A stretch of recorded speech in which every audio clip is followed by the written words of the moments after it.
Hello, welcome back to Math Time with Professor Prime, and I am your host as always, Professor Prime.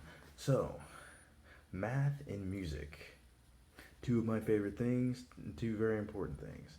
And so I want to talk about how they connect today. So, how does math relate to music? How is math used in music? Let's talk about it. Now, I want to come at this from different angles.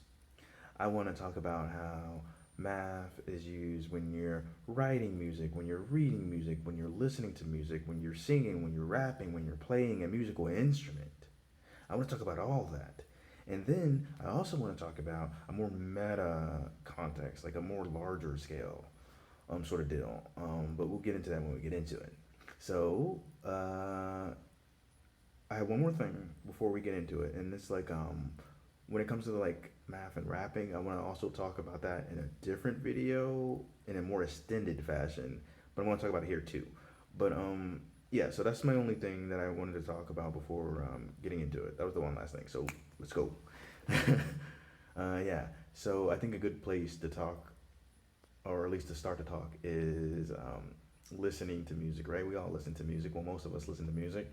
Um, me, it could be a lot of different things, right? It could be rap, it could be metal, it could be classic, it can be video game music, which opens up a lot of doors there. But my point is, a lot of us listen to music, myself included. And the thing about it to remember is so when we're listening to music, a lot of songs have a certain rhythm to them, right? They have a certain pattern to it.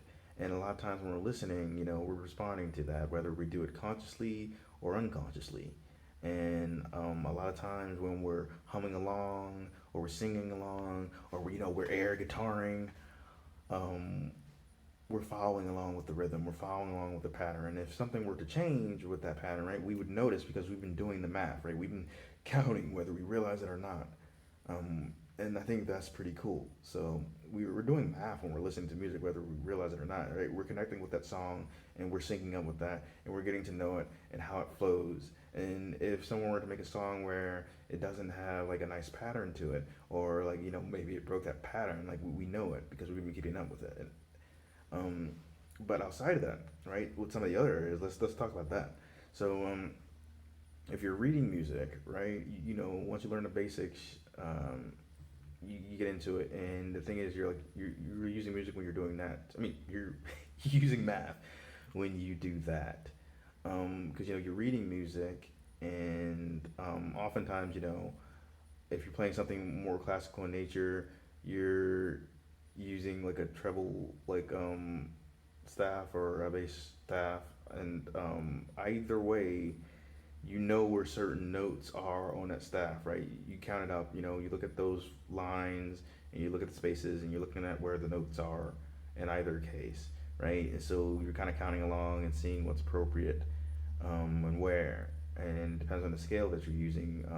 And then it can get more complicated, right? Because well, you can get into time signatures, and that can get crazy complicated, especially if you're changing at different points in the song. But something that I feel like even on a small level, you're doing math is you're looking at the notes. So when you play them, you can also see well, what type of notes are they, and am I holding the note? So it's well, maybe I'm playing this note for a little bit, and then maybe I'm holding it at this other part. And when you're playing an instrument, you take what you're looking at on that page and you kind of translate it to what your fingers should be doing, right? And I think that's pretty cool. And you're following some rhythm or some pattern that's been laid out, but there's a lot of math in that. So there's a lot of math in reading the music and then taking that and playing it. And if you got a guitar, you're using a different scale than triple or bass. But the idea is, it's telling you where your fingers should go and how long you should be playing something. It gets the same sort of deal across. And I think that's pretty cool. And then when you're writing it, right, I mean, I think based on what we just said, you can kind of see how that's used. But the idea is right, you need to use a lot of math to write it because you need to tell people how the song is going to flow. You need to tell them how long the notes are that they need to play. You need to tell them what type of notes. You need to pick a scale. If you get really complicated, and you're doing something outside like a 4/4 signature, you need to let people know that, and you need to indicate that on your scale. And so I think that that's fascinating. And then when you get into like outside of the instruments, I'd argue that you yourself can be an instrument when you're singing or rapping. And so when you're singing, right, you want something to sound appealing. And what's appealing to us? Rhythm. So you need to be keeping that, and you need to like pay attention, like to what's going on when a song is written. If you wrote it yourself, I feel like it's a lot easier. If not, then you either have to pay attention to like what's been written out, or kind of approximate it, kind of play it by ear in some situations. But you have to have a good idea of what's going on, and there's like math involved in that. And then when it comes to like rapping, I want to get into that too, but like because it's the same sort of idea like singing, and we don't think about that. Because some people like hear rapping and they don't get it. They think it's just talking, and it's like no, there's a flow to it. You are using your voice as an instrument when you are rapping, just like you are doing when you are singing. There's a lot of rhythm in it, and some people don't necessarily think about melody when they think about rap, but a lot of times like people end up falling into that too. So it's different from singing, but there's more overlap than people think. And also there's more things that I want to talk about later. But like I said, I'm going to do a different video so we can extend that. But yeah, so when it comes to reading or writing music, when it comes to playing an instrument, singing or rapping, a lot of times those patterns that you see, those patterns that you play, those patterns that you hear, all that stuff with rhythm, all that stuff with melody, there's a lot of math in it. A lot of times we don't see it, but we're either doing the math or, we're reaping the benefits of what's been done with math.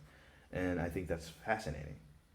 And there's like a whole bunch of other stuff you can find out if you're doing like music theory. Like if you ever take class on music theory, you're gonna find some things out, and it's pretty cool. It can get pretty complicated, but pretty interesting too. Um, Now, I want to talk about in the remaining time because I don't want these to get too long. I want to talk about math in that meta context. So we talked about like the construction of music. We talked about listening to music, and then the other idea is like, well, uh, if you're in the music world, you have to have a good handle on your money. If you're someone who is a creator, you need to have a good sense of what you're worth and how much you're being charged and where this money is going. How much of a cut do you get out of this or get out of that? Because I know like one of the big things, and I'm not sure of the exact number, but and it might vary from person to person, of course. But if you were dealing with like a singer or rapper, or, like someone in the band, like they might not get as much as you think from like CD sales. And not that that's as big as it used to be, but I think for a while it wasn't uncommon for someone to maybe get like 10 to 15% from their CD sales, but then get a lot more from like concerts. So they have to have a good handle of what they're getting in, so they can keep track of how much money they're actually getting. Um, and because I wouldn't like that deal, but it's a trade off because they get promotion with all that sort of stuff, but a lot of times it's less than ideal. So I think you definitely have to have a good sense of what's going on if you're in business with someone, and if you're independent, you have to keep track of a lot of things or get someone who can. But you should be knowing what money is getting to you and what's going out there and how much you want to charge for this and charge for that. Like all of that is math in there. And I think that's pretty interesting. And then just like how things all connect. Um, and I was trying to think if there's any other major things, because like a lot of times, money is involved in everything, and like money, that's a lot of math being applied there. Um, but yeah, so I think that's my major thing because I don't, like I said, I don't want this to go on too long. But math and music have a rich history that some people don't know about. But what we think of with modern music is very, very dependent on math. It's very dependent on those rhythms and those patterns that's been established, and our ability to communicate it to each other when we're making that music or when we're listening. So I think that's all interesting. That being said, I'll see you all in the next video. Professor Prime out.